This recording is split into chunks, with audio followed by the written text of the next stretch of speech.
Okay, so today we're gonna make a coconut cake. Some people call it a milk cake, but you're gonna just take the golden butter, and if you have just any yellow cake mix, instead of using vegetable oil, you just use butter. It's the same thing. But I'm doing two of them because I have a 11 by 15 pan. So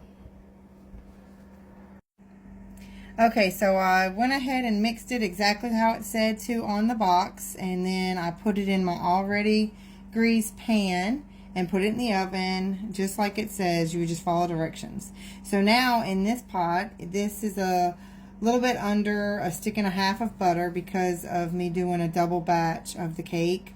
And then I have a cup and 3/4 of milk that I'm going to add to it. So while my cake is baking, I'm just going to do this on the stove.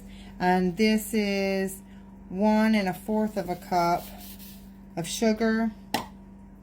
And I'm going to do a little bit more than 1 tablespoon of vanilla. And then any kind of coconut that you want, you're gonna wait until this comes to a boil, and we'll come to that part in just a minute. Okay, once it starts bubbling up and foaming, you're gonna take about half of this bag. Let's see, what is it?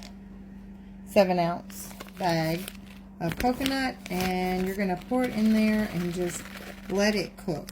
I'm not a big fan of coconut, but I love this cake.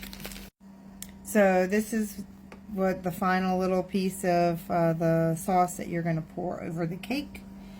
And as you see, it's boiling and bubbling and foaming.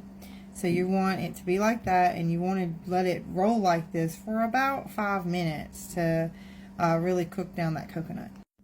So we've gotten it out of the oven and it's perfectly done. And so I'm going to take just the end of the little stick here, and I'm just going to poke holes all throughout.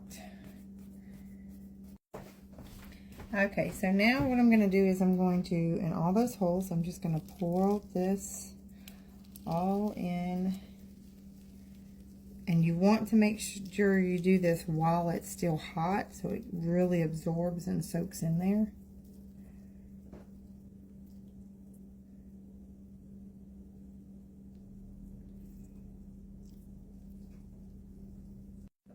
So now that that's all in there, you're going to set it in your refrigerator or let it cool however you want to. And then once it cools, you're going to put a Cool Whip on it. So I'll see y'all in a little while with that. Okay, so now that the cake has cooled for a couple hours, and we're just going to take a 16-ounce Cool Whip and we're going to spread it all across top of it. And it's best if you make it the day before, because everything can be cooled and set in there. And, you know, if it's a holiday, you can also make this at a Christmas or whatever, and you can take and drizzle some colored coconut on top of it to make it look, you know, a little creative. But it's going to be a birthday cake for today, so.